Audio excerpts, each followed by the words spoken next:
Hi everybody and welcome back. In today's video we're going to talk about interpreting the Thryve stool test. Now a lot of this conversation will be applicable to those of you who have done Ubiome or even Somagen. This will apply largely to any 16S based stool test. Let's go ahead inside and we're going to look at this in two different ways. Let me go ahead and share my screen. So I'm going to walk you through one of my test results that I did with Thryve about a year and a half ago. I believe it was this one. So this is what you're going to see when you log into Thryve. There's another navigation bar over on the left, which I've hidden, but this is the meat and potatoes of the website when you log in. And I will just kind of bum you out to start with. The gut score, I find very useless.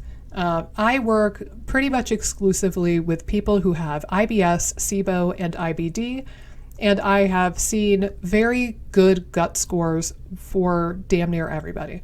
So I think not super highly of this gut score. I don't know how they calculate it, what goes into it. I don't find it to be very useful, and I find it very suspicious that the vast majority of my very sick patients have good gut scores. So I look good on paper with the 77 gut score, but take it with a very big grain of salt. I've also noticed that these symptoms are a little bit hit and miss, and I'll show you mine in a second down below. And that a lot of this website is geared towards trying to get you to order their personalized probiotics. And that's a topic for another day. But you can see here, they give you this symptom likeliness score. I do not have anxiety. I don't have a problem with my weight. I do have iffy sleep. That is something I'm working on. And I really don't have any bloating. Sometimes people will see this and they'll be like, oh, that is so me. And sometimes people will see this and go, meh. And I almost think it's like horoscopes. If you tell enough people cancers are caring, optimistic, fun-loving people, you know, if you are nondescript enough, most people are going to go, yeah, I identify with that. But you're kind of just throwing stuff there and seeing what sticks. So I don't know where they get this, but I have not found this to be incredibly helpful. What you're going to want to do, for the most part, is you're going to come down here to My Gut Bacteria and click Learn More. And then you could do several things. You have the rank here, so you can toggle between phylum, class, family, genus, and species. And then you can come up here and you can search the table, and this becomes more relevant the further down you get. But first and foremost, what I'm typically looking at is going to be these first three phylum. So I'm looking at Bacteroidetes, Firmicutes, and Proteobacteria. Most frequently, I am hoping to see Proteobacteria below 3 or 4%. If it's higher than that, I think that merits attention. I have seen that a number of times, and I have seen, like I know one of my patients with Hashimoto's, her Proteobacteria was up at 10 or 12%. And then as we've lowered the Proteobacteria on repeat testing, her Hashimoto's antibodies have come down very close to the point of remission now for her. So I do think that Proteobacteria are genuinely the bad guys of the ecosystem. The Firmicutes, I'm going to tell you to ignore these health categories over here for the moment, and I'll show you why that is. Firmicutes generally are going to be good guys. I'm hoping to see this more often than not in the 60 or 70% range. These guys are vitamin producers. They are short-chain fatty acid producers. They are the good of the good. So in this particular sample, my Firmicutes were a little bit lower than I would like to see. And then for Bacteroidetes, these are kind of the neutral guys. They can sometimes become problematic and overgrown, but other times they're perfectly fine. Usually I want to see those closer to the 30-ish% range of the microbiome, so mine were a little bit elevated on this one. And it's worth pointing out too that if you have multiple tests, you can toggle back and forth between here. So you could see, for example, when I retested, Firmicutes is now more dominant, Bacteroidetes dropped a little bit, and my Proteobacteria crept up a little bit more than I'm comfortable with. So we can toggle back and forth and see multiple tests. But in this case, Bacteroidetes, they're kind of neutral for the most part. You know, they're not doing anything tremendously bad or tremendously good for the majority of people. And those I would prefer to see somewhere in the 30-ish% range. Firmicutes are the good guys typically in most circumstances, and I would prefer this to be somewhere in the 60 or 70% range. And Proteobacteria, as long as you're below, 3 or 4%, I think that's great. class, I will just point out that this is going to mirror the phylum for the most part for the top two. So you can see Clostridia at 45 point something percent is damn close to Firmicutes at 47%, because the majority of the Firmicutes phylum is Clostridia, and then Bacteroidetes, we can toggle to Bacteroidea, and they are practically identical. So this is redundant information, but nonetheless, they give you a little bit more if you would like. For the family, the only thing I really look for is Oxalobacter. So if you come in here and search, in this particular sample, I didn't have any Oxalobacter, but in a follow-up test, I did. So I'm not too worried about my level of Oxalobacter. I think that I've got enough in there that I'm not worried about my tolerance for oxalate. I do like to take a peek at that when I can, just to see if it's there. Then we come into the genus, and this is where stuff gets more exciting. So Bifido, you can see in this test, this totally stunk. Let's see what it was.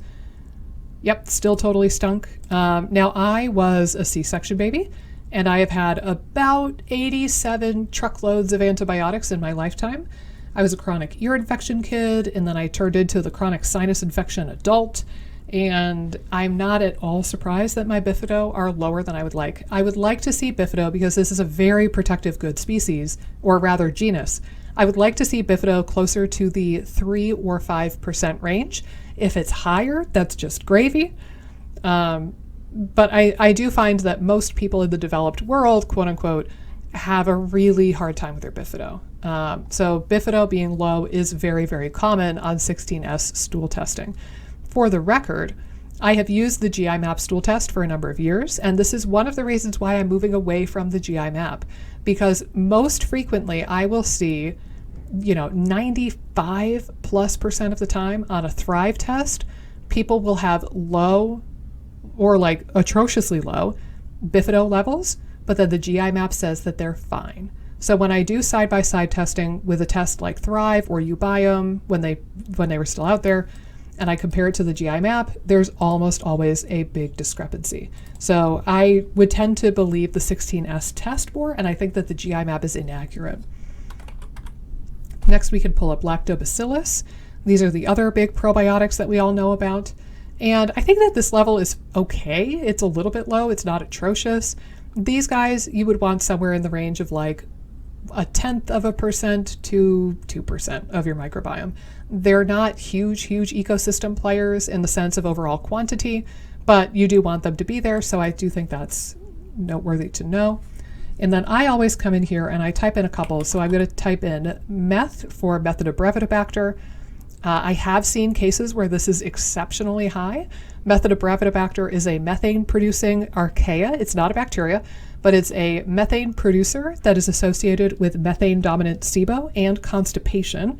So when this is high, then I think that merits treatment. My number is perfectly normal. As long as it's not above, 0.1% or 0.5%, I'm usually fine with it. I had a patient in more recent months who came back with 9% of her microbiome was Methanobrevibacter, which was absurdly high, and natural strategies to lower that archaea proved to be very, very useful for her. So I check in on Methanobrevibacter. Then I like to take a peek at Disulfovibrio. Disulfovibrio is a hydrogen sulfide producing organism, and it is pretty gnarly when you have it. Let's see where I was. Ooh, it went up. That's not good. I think when I did this, I might not have known to check for Disulfovibrio. Usually I don't want this any higher than 0.1%, so 0.1. So both of the times I did this test, it was too elevated for my liking, which indicates I probably should have done something about it between the two tests, and I might not have known to check for it at the time. You can also check for the other methane producer, which is Bilophila, and it won't show up here. I've recently become aware that you can plug the FastTAC file into something called BiomeSite, and BiomeSite is more likely to pick up on Bilophila than the Thryve system is in and of itself. So I'm not surprised it came back below detectable limit or 0. I have seen that before. I'm starting to question how good Thryve is at looking at Bilophila, but it is what it is. I still check for it. And those are a lot of the guys that I check for. The last one on here being Allostipes. This is a bile-consuming bacteria. And as long as it's below, 1 or 2%, I think that's fine. So Allostipes looked A-okay. Then, last hurrah. First off, before I do any finding things at the table, I like to look at the overall ecosystem architecture.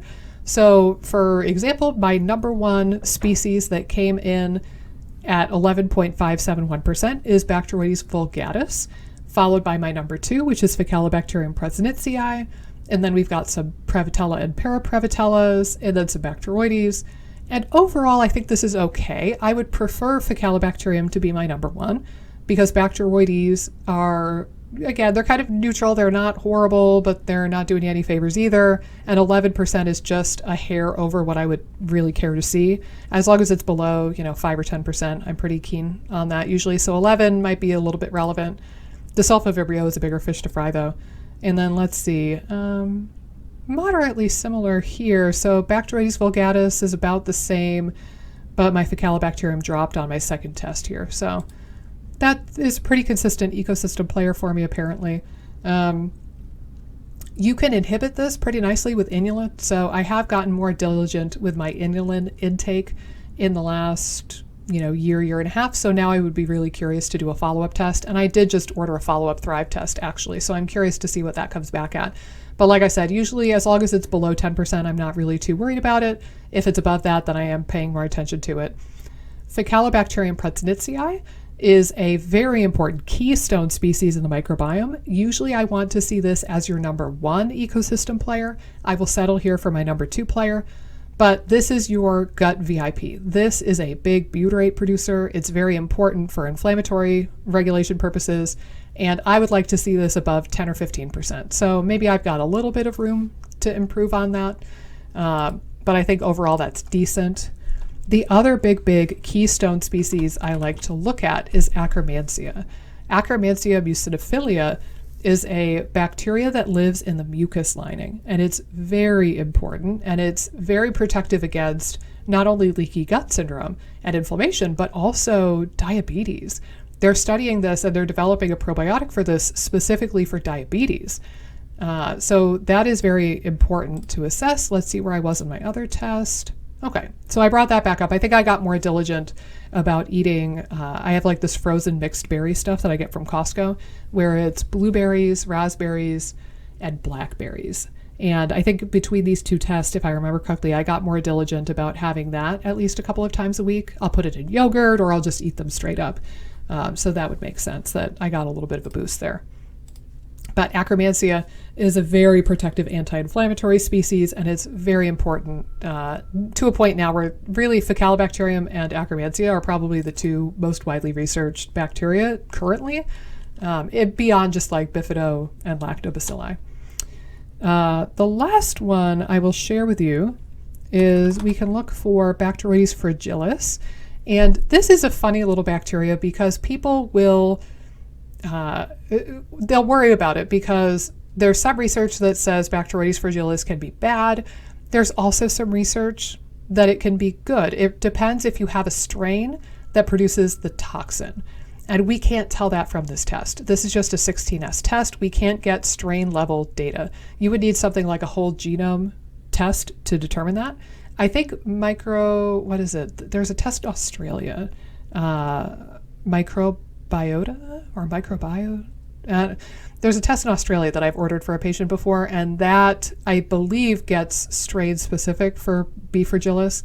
But Thryve, we have no way of knowing. If it is above, 5 or 10%, similar to the other Bacteroides that we talked about, then I will be more inclined to think we need to inhibit it. But otherwise, I'm going to give you the benefit of the doubt and think that it's one of the better species. So sometimes I'm even trying to boost it if it comes back low, like mine did. And conveniently, both Bacteroides fragilis and Bifido can be fed with the same exact supplement, XOS. And then just a couple more pieces here, and then I'm going to show you the alternate way to go through Thryve in another video. But another thing that you could pop over here and do, if you're so inclined, is you can come over here and you could say, let's look at some of those other butyrate producers. So we already said Faecalibacterium is about 10%, so that's good. Let's take a peek at Roseburia, 7.7, not too bad. How about Eubacterium, 5.5, I'll take that. Blautia, 3.8, could use a little work, but I'll take it. So you can search for other butyrate producers and short-chain fatty acid producers if you're so inclined. I do that when I write up reports for patients, certainly. But I think the biggest ones we've already covered pretty well in depth. Let me go ahead and take you off the screen share there. My last couple of comments on Thryve. I think that this is a really good test for the price, particularly if you're looking for overall microbiome structure, looking at things, like if you have enough of the good guys.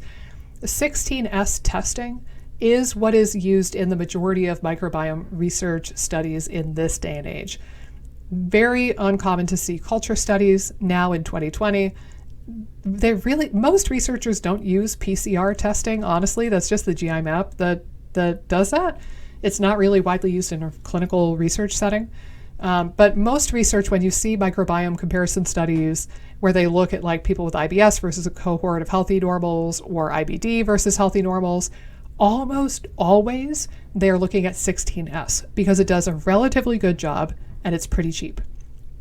There is something called whole genome sequencing, and that is now just becoming available like nowish in 2020. I am going to test out, I actually just got back my own test on a Biome FX report, which was very interesting, but also had some issues, I think. And also there's a test from the company Somagen, P-S-O-M-O-G-E-N, I think is how it's spelled, Somagen with a silent P.